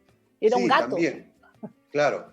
Eso fue en un juicio, digamos, fue un fiscal o algo así. Sí, bueno, exactamente. Entonces, ¿cómo debe ser nuestro comportamiento, digamos, antes, durante y después, digamos, en cuanto a la cámara, a la forma de nosotros estar presentes? Lo que tú dices también es súper importante, porque algunos apagan la cámara, ¿verdad? Y a lo mejor si la apagan en una reunión, ¿verdad? Como no sabemos, a lo mejor se fue al baño, ¿verdad? O se fue a servir un café, o se puso a conversar con alguien, o como este político, ¿verdad? Argentino, ¿verdad? Que me parece, no sé, no quiero pelar, pero no sé si era la secretaria o su señora, ¿verdad? Que se pusieron, digamos, entonces, yo creo que eso es importante poder, ¿qué se puede interpretar, qué se entiende o cómo yo debo comportarme? Dicen 1000 preguntas, no sé, tengo un desorden enorme en mi cabeza sobre esta situación. Es que esto también habla de un poco que nos falta inmiscuirnos más en tecnología. Tenemos que empezar a comprender más cómo funciona el tema de la cámara, cómo la apago, desenchufarla, a veces si no sé cómo funciona tan bien, porque si no corremos esos riesgos súper inadecuados y que no podemos permitirlos por un tema de respeto y además también por resguardo de privacidad, ¿no? Independiente de lo que yo esté haciendo, tengo que resguardar mi privacidad. Y eso pasa por un poco, yo creo, también un poco de no querer, de quizás no confrontarse con las tecnologías, porque es que es muy difícil, yo no entiendo, que esto lo arregla mi hijo, no sé, o el técnico que yo tengo. Hay que empezar a miscuirse un poco, porque si no nos van a pasar todos estos traspiés. Si hay que apagar la cámara por la razón que sea, me parece que lo mínimo que puedo decir, me dan una pausa, por favor, tengo que hacer una cosita, me desconecto y vuelvo al tiro. Porque piénsenlo, si estamos en una reunión presencial y tengo que hablar por teléfono con alguien o tengo que ir al baño, yo no llego, me paro y me voy. Yo pido un poco la palabra y digo, señoras, me tengo que ausentar 2 minutos, continúen por favor, yo voy y regreso. Eso hace uno en una reunión, ¿cierto? Si uno no lo hace, primero es por descortesía o porque piensa que somos tan insignificantes en esa reunión que como que vamos no se van a dar cuenta que estamos. Pero si estamos en un Zoom, en una reunión virtual, somos todos partícipes de esa reunión. Entonces, tenemos que tener esta consideración. y así no le doy la mala señal al otro de que no me interesa, simplemente que también tengo que hacer otras cosas y necesito un minuto. Tener esa consideración. También cuando estás frente a la cámara, mantener una postura adecuada. No sé si te ha pasado, amiga, que de pronto tienes a alguien al frente en alguna reunión virtual, está como así, echado. Tampoco es adecuado. También es falta de respeto, y eso también lo observamos en una reunión presencial. Si estamos en una reunión presencial con todos mis colegas, yo no estoy echada arriba de la mesa, ni siquiera en mi casa. Son respeto. Y lo otro que yo creo que deben considerar también es explicarle a las personas con las que yo estoy en mi entorno que a tal hora voy a tener una reunión, para que te ayuden un poquito a guardar cierto orden, para que también tengan cierta consideración quizás de cerrar la puerta donde estás, de no llegar y abrir e interrumpir, de no poner la música a todo volumen, porque si no, lamentablemente va a interrumpir esa reunión y va a ser también inadecuado. Entonces, y también limitar un poco limitarte un poco respecto a las distracciones. En esto de la virtualidad, como no estamos, quizás no sentimos la presencia humana, es muy fácil que nos distraigamos y empezamos a mirar otras cosas, nos empezamos a hacer otra cosa en el computador, agarramos el celular, y uno que está observando al otro lado también se da cuenta de eso de alguna manera, y también la señal que nos llega es: no me interesa, no estoy participando. Entonces tenemos que tener todas estas observaciones para poder demostrar que estamos participando y que tenemos también un respeto por el otro. No olvidar que las normas de conducta, en el fondo, lo que nos permiten es poder convivir en sociedad adecuadamente, mostrando respeto con el otro. Y eso también ocurre en el mundo virtual, porque seguimos con una sociedad, pero en virtualidad. Lo que cambia es el formato, pero seguimos siendo sociedad. Ok. En el caso de los administradores, que ya nos estamos acostumbrando a las reuniones virtuales con varios residentes o copropietarios, entendiendo que las reuniones que hacemos no son asamblea, porque la ley no permite que se hagan por ahora asambleas virtuales, pero sí tenemos reuniones a veces con 20 o con 30 personas, en las que cada uno quiere expresar su opinión o quiere señalar algún punto, etc. Y todo lo que tú acabas de decir en este rato es lo que parece que se proponen, ¿verdad? En hacer. Digamos, esto de que estén conversando, ¿verdad? Y alguien ponga la música fuerte, o llega y se para, ¿verdad? O se pone a comer un sándwich, como me pasó en una oportunidad, ¿verdad? Uno de ellos. Y ese tipo de situaciones. Evidentemente que como administrador no tenemos cómo manejar, digamos, la conducta de cada uno de los participantes de esta reunión, ¿verdad? Pero por eso es bueno lo que tú acabas de señalar, porque de alguna manera yo estoy seguro que, o sea, todo lo que tú dijiste, ¿verdad? Lo he visto en más de una oportunidad en este tipo de reuniones, ¿verdad? Y ojalá alguno de estos auditores sean una de esas personas que estuvieron ahí comiéndose el sándwich, ¿verdad? O haciendo lo que hemos estado conversando. ¿Cómo lograr en algún momento, si yo veo que hay ciertos desórdenes en este grupo de personas en una reunión, y para qué hablar, digamos, de levantar la mano? O sea, no levantan la mano, ¿verdad? Llegan y se ponen a hablar, a interrumpir, digamos, a quien esté conversando. Pero ¿cómo lograr en ese instante, ¿verdad?, que haya una cierta consideración o un cierto respeto por los demás? Bueno, acá estamos hablando en dos líneas, uno que es la conducta social y otro que es tecnología, cómo estos se cruzan. Y una de las herramientas que, si no me equivoco, Zoom la tiene, que me refiero a Zoom porque es una de las herramientas que más usamos, que es, podemos organizar las reuniones, sobre todo si hablamos de 20 personas, cuando hablamos de 5 yo creo que no es necesario, pero 20 personas la cosa se complejiza. Y podemos designar a alguien del equipo que sea el moderador. Y el moderador lo que hace es silenciar los micrófonos, y cuando se levanta la mano, y también se levanta la mano, no sé si lo has visto, en Zoom hay una cosita que levanta la mano, ahí el moderador avisa que hay una pregunta o un comentario y el que está hablando da la pausa para que a esta persona se le levante el micrófono y pueda hablar. Y así de esa manera puedes ir controlando y administrando las intervenciones de cada uno y que todos puedan de alguna manera intervenir sin interrumpirse al otro.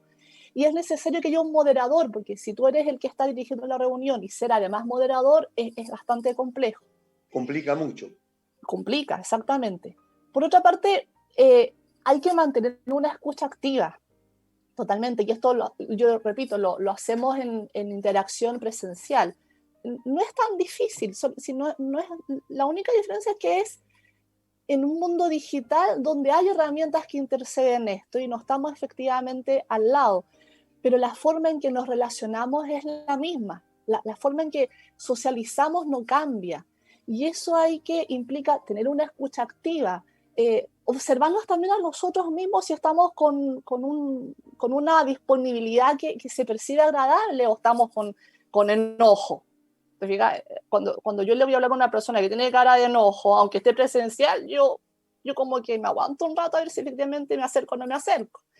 Pero si tenemos una cara, que no necesariamente hay que estar con una sonrisa Pepsodent todo el rato, pero un rostro que de alguna manera le diga al otro que sí estoy disponible, que estoy en buen ánimo de estar en esa reunión. Esto hace, creo que lo hemos hablado en otras reuniones, que en el fondo le comunico al otro de alguna manera que le estoy dando atención, y esto pasa por un lenguaje verbal, corporal y conductual. O sea, lo que hago, lo que dejo de hacer, si yo estuviese acá contigo, claramente no te estoy tomando atención. Si estoy echada, como lo que estábamos hablando, comiéndome un sándwich, también no te estoy mostrando atención. ¿Sí? Esto es conducta, es corporalidad también. Y además lo que digo, por ejemplo, si tú me estás hablando, yo de alguna manera, ¿te acuerdas cuando hablábamos en la parte del reclamo, de cómo manejar la queja? Yo les decía ahí que parte importante es darle a entender al que se queja de que lo comprendí. Y es repitiendo de alguna manera lo que me está comentando. ¿Cómo yo le doy a entender en una conversación lo que efectivamente estoy comprendiendo, estoy aterrizando en lo que me dice? Cuando me refiero a lo que comenta, entiendo tu punto, no me queda tan claro, ¿me lo podrías volver a explicar? Entonces hay interacción, como lo que tú y yo hacemos, porque si no, es como que efectivamente me traduzco en un monólogo y no noto feedback. Perfecto. Es muy importante el feedback para poder darle a entender a los demás que estoy participando en la reunión. Perfecto, ok. Bueno, estamos con Chejuilín, ella es psicóloga clínica, nos vamos a una pausa y volvemos. Bien, ya estamos de vuelta en el programa Hablemos de Copropiedad y estamos con Chejuilín, ella es psicóloga clínica, cofundadora del Instituto Kintsugi, que se dedica al tratamiento del trauma psicológico con EMDR. Nos estabas contando, ¿verdad?, que estabas en este momento estudiando también. ¿Qué cosa? Sí, estoy haciendo un máster en psicoterapia MDR. ¡Wow! Full. Es exhaustivo el máster, pero yo encantada. Una de las cosas que me encanta es estudiar e incluso hacer investigación puntualmente en psicoterapia. Así que quiero terminar este máster luego para ya el próximo año empezar a hacer investigación también. ¿Investigación? Me encanta. Sí. Ojalá hacer investigación. Una de las investigaciones más difíciles es justamente investigación en terapia, porque requieren más tiempo, requieren trabajo con pacientes, es más complejo, pero es muy bonito. A mí me apasiona en realidad, así que mejor cambiar el tema, porque si no, vamos a terminar hablando de esto. Bueno, para retomar el tema, estábamos hablando de un montón de situaciones o elementos que hay que tener en cuenta para mostrar respeto y también consideración a otros interlocutores, ¿verdad? Ahora de manera virtual. Muchas veces lo hemos conversado de manera cuando uno se ve con la otra persona, digamos, presencialmente, ¿verdad?, para las diferentes reacciones, ¿verdad? Ahora, ¿cómo podemos por el medio virtual, lograr que este tipo de reuniones haya una buena relación con nuestros interlocutores? ¿Qué deberíamos hacer, digamos, nosotros, usando todo lo que nos has enseñado durante todas las veces que has venido, ahora aplicarlo de manera virtual? Primero yo creo que hay que comenzar a entender un poco de teoría de la comunicación y sistemas relacionales. Václavic, del 1970, que es el padre de la teoría de la comunicación, lanza 5 axiomas.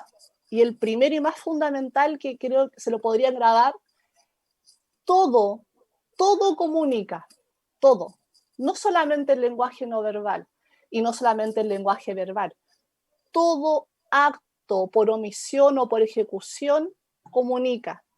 Por lo tanto, si algunos sienten que el lenguaje corporal mediante cámara como que se limita un poco, que la verdad yo puedo decir que no es tan así. Nosotros podemos tener apreciación del lenguaje verbal vía cámara.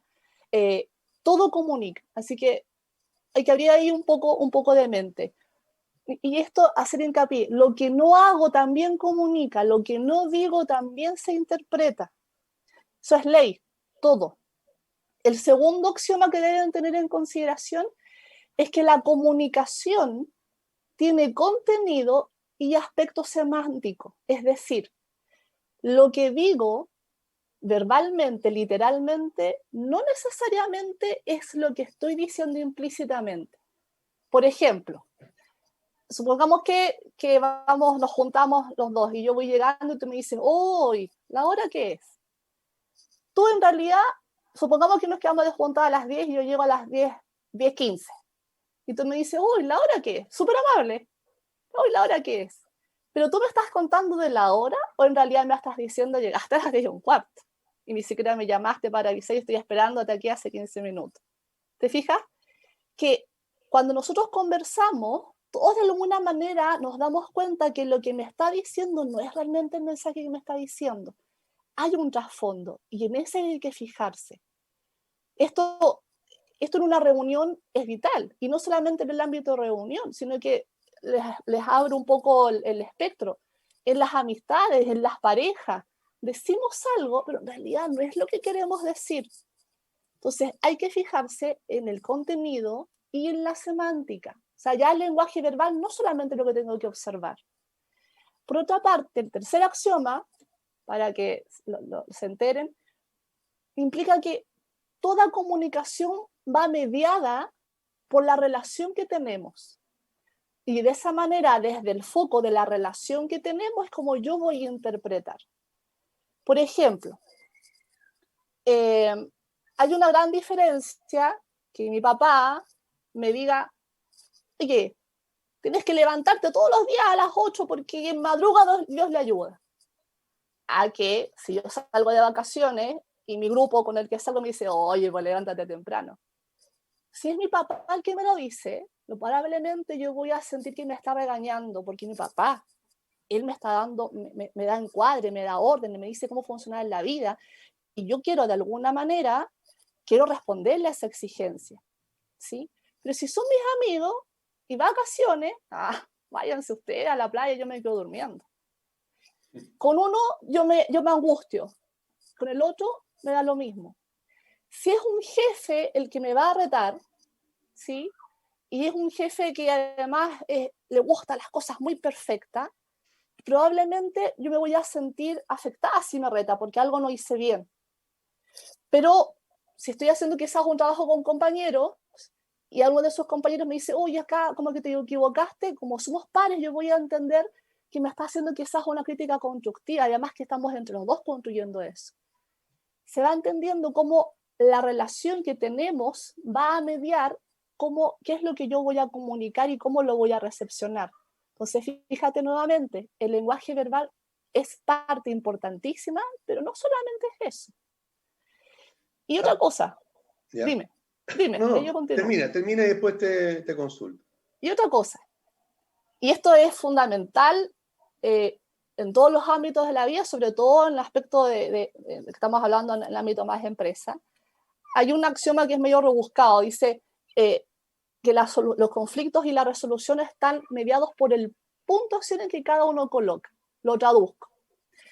Entonces lo que quiere decir es donde yo pongo el énfasis del conflicto y como yo voy a poner el énfasis es cómo lo vamos a solucionar. Y si el énfasis del conflicto yo lo pongo en que el problema es del otro y el otro coloca que el problema es mío, nunca vamos a llegar a acuerdo. Cuando yo empiezo a tener más autocontrol de mí, más conocimiento de mí, más locus de control interno, como se llama, yo empiezo a entender que, claro, en esto de los dos o en esto de la reunión y todos mis compañeros de equipo de trabajo, efectivamente hay una parte que es del otro, pero también hay una parte mía. Cuando yo empiezo a entender que en esto yo también tengo responsabilidad, yo puedo generar cambios en mí. Por lo tanto, cuando comunico algo, si yo solamente me coloco en que tú eres el problema, no vamos a llegar a ninguna parte, y esto es básico para negociar. ¿Sí? Dime. Estaba súper concentrado en lo que me estabas diciendo. Pero han nombrado ya en 2 o 3 oportunidades, yo diría, el lenguaje no verbal. Por lo tanto, yo quiero entonces ahora aclarar algunas cosas relacionadas con eso. Cuando uno tiene reuniones presenciales, por lo menos en ventas, en general, digamos, uno en cada reunión debería tener conocimiento de esto, está la técnica de leer el lenguaje corporal de quienes asisten. Para uno es muy importante eso porque se va entendiendo, digamos, tal como tú dices, lo que quiere decir y muchas cosas, digamos, a través de este lenguaje no verbal. Pero ¿cómo podemos lograr eso mismo a través de estas reuniones virtuales ahora? Bueno, eso requiere, claro, requiere un poco de entrenamiento para poder leer al otro. Pero a ver, la virtualidad, insisto, limita, pero no tanto, no necesariamente tanto, y el lenguaje corporal no funciona aisladamente. Hay quienes se fijan solamente en el lenguaje verbal y eso tampoco está bien porque es aislado. La visión tiene que ser integrada entre lo que digo, cómo lo digo, a quién lo digo y además lo que realmente quiero decir. Yo te decía del mensaje implícito. Entonces, no es un análisis solo del lenguaje corporal, es un análisis completo, integrado, y a partir de ahí yo voy leyendo señas, ¿sí? Y a partir de ello concluyo si efectivamente está o no está ocurriendo lo que yo estoy queriendo interpretar. Entonces, el lenguaje corporal es definitivamente esencial, pero no quiero que se queden solamente en eso. Es un cúmulo de cosas, ¿sí? Porque, por ejemplo, yo te puedo decir, te amo, sí, dale, yo te amo, pero con ese tono de voz, yo no sé si la mayoría me va a creer. El que me crea no está muy afinado en lectura de comunicación. Pero si te digo, sí, yo te amo, fíjate que además tengo un tono de voz que condice con la frase te amo y una corporalidad más adecuada, ¿sí? Entonces, es algo más integrado de cómo yo analizo una persona. Yo sé que hay un montón de libros que te dicen si está así, se hace así, si te toma, si se pone la camisa blanca, se pone la camisa azul, si usa la corbata roja o la corbata azul, si se pone traje azul o se puso camisa. Efectivamente te van dando patrones y esto todo hace parte del lenguaje no verbal. Los patrones que muchos interpretan como prejuicios. Yo estoy en contra de clasificar los prejuicios como algo tan malo, porque en el fondo son patrones que nosotros nos vamos armando, patrones neuronales. Y estos patrones están en nuestro cerebro configurados así para que podamos sobrevivir. En la medida que yo veo que X persona se comporta de esta manera, el resultado es que no es tan buen amigo, ya empiezo a configurar un patrón. O sea, la segunda oportunidad me interactúo con otra persona que de alguna manera va con esos patrones, y aquí yo estoy leyendo comunicación y lenguaje, y se confirma que tampoco es tan buen amigo, y ya empiezo a confirmar un patrón, y empiezo a basar mi vida en función de patrones. Y estos patrones me permiten de alguna manera poder comunicarme más adecuadamente, asertivamente con un otro. Y eso también entra en la virtualidad, no es tan ajeno. Ok, correcto. Ahora tú hablas de la mezcla entre una y otra, tanto, digamos, tanto lo que tengo que decir y la forma de decirlo, como también el lenguaje no verbal que uno puede expresar incluso o captar, digamos, porque, bueno, cuando uno lo hace presencialmente, digamos, se da cuenta de todos los detalles, ¿verdad? Desde el cruce de pierna o de brazo, o los gestos, el movimiento de las manos. Hay 100 maneras de ir mirando, digamos, cómo está el entorno. ¿verdad? Nosotros lo vemos en la asamblea o en las reuniones con los comités de administración mucho, ¿verdad? Por lo tanto es fundamental, ¿verdad? Pero también esto hay que mezclarlo y por supuesto cuando uno lo hace presencialmente también está en el tono de la voz de los demás y lo que quiere decir, ¿verdad? Esto mismo podemos mezclarlo también en las reuniones virtuales, sabiendo que solamente le vemos prácticamente la cabeza a la otra persona, ¿verdad? Pero también entonces influye la tonalidad de lo que uno quiere decir Y eso es o de lo que está lenguaje no escuchando. verbal. Claro. La tonalidad es lenguaje no verbal. Es que es más que lenguaje corporal. El lenguaje corporal, por eso te digo, es muy limitado. Está el lenguaje no verbal, qué es lo que digo y cómo lo digo, ¿sí? Con la tonalidad incluida y con algunos gestos que yo alcance a visualizar en pantalla, ¿sí? Ahora, aquí tenemos que todos cooperar, porque es sociedad, ¿sí? Entonces yo también tengo que hacerme parte de poder entregar mejor el mensaje, que sea un mensaje más limpio, no tan interrupto. Si yo quiero, por ejemplo, ir al cine ahora contigo, si esa es mi idea, yo te digo, Aníbal, ¿vamos al cine? Y yo me puedes decir, ya, po. Y tú te vas a tomar un café al lado. Y yo me quedo, pero ¿cómo? Si vamos a ir al cine. Yo te dije, vamos al cine, una idea. No te dije dónde ni cuándo. Entonces, si yo te digo, vamos al cine y te vas, a lo mejor, y tú me dices sí, a lo mejor podría yo enojarme, pero ¿cómo me dices sí y se va? Aníbal está loco, no entiendo. Hace Pero rato, digamos. yo, Sí. pero yo no te di el mensaje completo. Y cuando tú respondiste, siendo que yo te di un mensaje que no era completo, tenía un montón de aristas que tuviste y tú que completar en tu mente, tú completaste desde tu punto de vista y dijiste, sí, vamos al cine, pero bueno, después nos pondremos de acuerdo y te fuiste. Allí la parte tuya era, ya, ¿y cuándo? Ahora. Tú habrías dicho, Aníbal, no, es que ahora tengo que ir a tomarme un café con el amigo de no sé dónde. Ok. Te fijas que si nosotros mandamos el mensaje incompleto, está difícil que nos podamos comunicar y lamentablemente cuando ocurren estas cosas, la tendencia es culpar al otro, como yo lo hice en el primer ejemplo. Claro. Y cuando yo te dije, te hablaba del axioma 4, en el axioma 4 les hice ver que también tengo que notar cuál es mi responsabilidad en eso. Y mi responsabilidad fue que te di el mensaje, mi intención a medias. Te dije, vamos al cine, pero pucha, puede ser ahora o de aquí a 3 años más. O como Entonces, también es cuando, mi responsabilidad cómo me comunico. claro, ¿Sí? cuando nos encontramos con un amigo y decimos, nos llamamos, o te llamo, o nos vemos. Claro, ¿Verdad? esas son como Pero palabras de buena onda, pero de aquí claro, a que te llame, no claro, pasa. ¿Sí? Entonces, claro. cuando yo comunico, no solamente tengo que hablar por hablar, tengo que hacer la reflexión anterior. ¿Qué es lo que quiero comunicar cuando voy a comunicar? ¿Para qué? ¿Cuál es el objetivo? Porque si no, si empiezo a mandar empiezo a comunicar, se traduce solamente en información. Si no está haciendo información con sentido, no puedo esperar que el otro enganche conmigo. Si en el fondo no estoy llevando ninguna lógica. Y en eso también tengo que preocuparme. ¿El otro está disponible en este instante para atenderme? ¿Sí? De pronto llegamos con un amigo a contarle quizás algo muy personal nuestro, pero el otro amigo está con un problemón del tamaño de un buque y quiero que además me atienda. No está disponible. ¿Sí?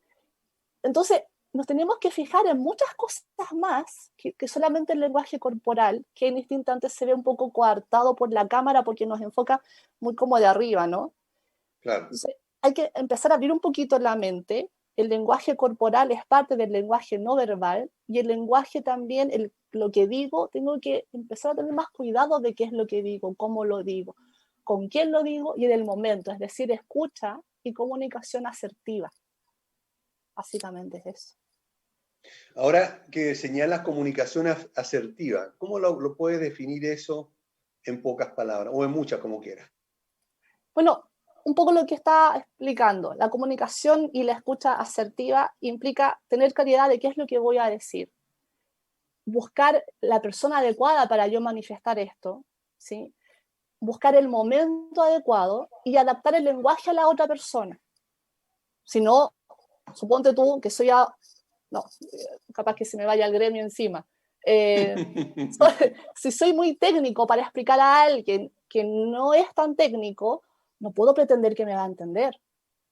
¿Sí? Cuando, por ejemplo, vamos a la consulta médica y nos hablan de un montón de cosas y uno queda así como, ¿qué es esto? Y no llega a la casa a googlear qué fue todo lo que me dijo, traducir, y cuando lo voy en Google me hago un mundo que no es.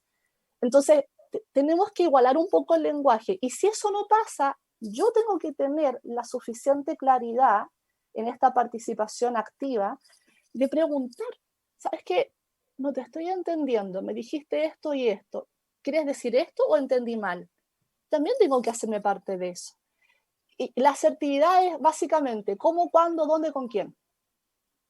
En el caso para llevarlo al terreno de los administradores, que tenemos mucho que comunicar y a veces en poco tiempo, a través de las cuentas que tenemos que dar, a través de este tipo de reuniones en que podemos tener que explicar en algún momento, sobre todo movimientos bancarios, financieros, o incluso técnicos por alguna reparación, alguna situación así. Y muchas veces tenemos el problema en que no logramos que las personas entiendan lo que estamos diciendo. Podría ser una falla que tal vez, cosa que no creo, pudiera ser muy técnico lo que estamos diciendo, pero eso sería la excepción. Y lo otro es que nosotros no sepamos expresarnos correctamente. Claro. ¿En qué deberíamos fijarnos al momento de querer dar una cuenta o dar una explicación sobre alguna situación? Tener claridad de lo que quiero decir, y si me es complicado, si yo estoy notando que tal vez no me estoy entregando el mensaje adecuado, que los otros como que no me entienden, hacer un ejercicio antes de ir a esa reunión para prepararme como los actores, ¿sí? Entonces, ¿qué quiero decir? ¿Cuál es el mensaje que quiero mandar? Y lo anoto. El ejercicio de anotar me permite después analizar. Anoto, leo. Si yo mismo, cuando leo lo que escribí, me doy cuenta que yo no entendí nada, está difícil que el otro efectivamente me vaya a atender. Como lo escribí, lo ordeno, ¿sí? Hago un segundo borrador, lo ordeno y voy sacando las ideas madres que yo quiero transmitir de este borrador que yo me escribí. Cuando lo escribí como en bruto, lo que tenía en mente lo empecé a escribir. Saco las ideas esenciales que quiero transmitir, las vuelvo a leer, debería estar un poco mejor. Y de ahí hago un tercer análisis. Posiblemente voy a dar prioridad a lo que, supongamos que saqué 5 ideas. Tengo que dar prioridad a algo. Y después a un segundo. Y después de eso, tengo que elegir palabras clave, que son las palabras centrales, ya la madre de lo que quiero transmitir. Para que esas palabras clave las tengo que repetir en mi discurso. ¿Por qué? Nosotros somos seres humanos que aprendemos por repetición y observación. Si no, acuérdense cuando estábamos en el colegio nos hacían repetir una y otra vez caligrafía para aprender a escribir y hacer la A, la B, miles de cuadernos. Matemáticas, ¿cuántas guías de estudio? Muchas guías de estudio, por repetición, ejercicio. Cuando yo le hablo a un otro y quiero dejar un mensaje, repetir el mensaje con palabra clave, porque si uno va a hacer una oración muy grande, cansa. Repetir la palabra clave, volver a repetir la palabra clave. Como yo hice todo este ejercicio anteriormente, yo ya tengo claridad de lo que voy a decir y me va a ser más fácil poder transmitir el mensaje. Entonces y dejar una semilla de palabra clave. Correcto. Podríamos decir que en una reunión como esta, especialmente para el administrador que tiene que rendir cuenta, antes debería ensayar incluso las palabras que va a usar y no quedarse, digamos, con un pauteo y en ese instante improvisar lo que va a decir. No estoy diciendo que lo hagan todos, estoy diciendo que el que sienta que necesita mejorar la transmisión del mensaje porque ha evidenciado que los demás no le entienden, él no puede hacer nada por los demás, pero sí puede hacer cómo yo puedo mejorar que los demás me entiendan. Entonces tengo que hacer este ejercicio. Cuando hago este ejercicio tengo que ir pensando en los demás. ¿Cuál es el lenguaje que el otro me va a entender? Y hago este ejercicio que te estoy diciendo, que es una forma de prepararme para. Perfecto. Ok. Bueno, lamentablemente se nos está acabando el tiempo. Chen-Hui, quiero darte las gracias como siempre por estar en el programa, por participar y apoyarnos tanto con toda esta instrucción, todo este conocimiento que tú nos transmites y que nos ayuda, digamos, a ser mejores profesionales en el área de la administración de edificios y condominios. Muchísimas gracias por estar con nosotros. Que les sirva mucho. Gracias. Sí, claro que nos va a servir. Que Abrazos. estén muy bien. Chao. Nos vemos. Chao. Y se nos acabó el programa, así que muchas gracias por estar acompañándonos y nos vemos el próximo jueves, como siempre, a las 11 de la mañana. Y les vamos a traer una tremenda sorpresa, digamos, una noticia, más bien dicho, de nuestro programa. Que estén todos muy bien. Nos vemos.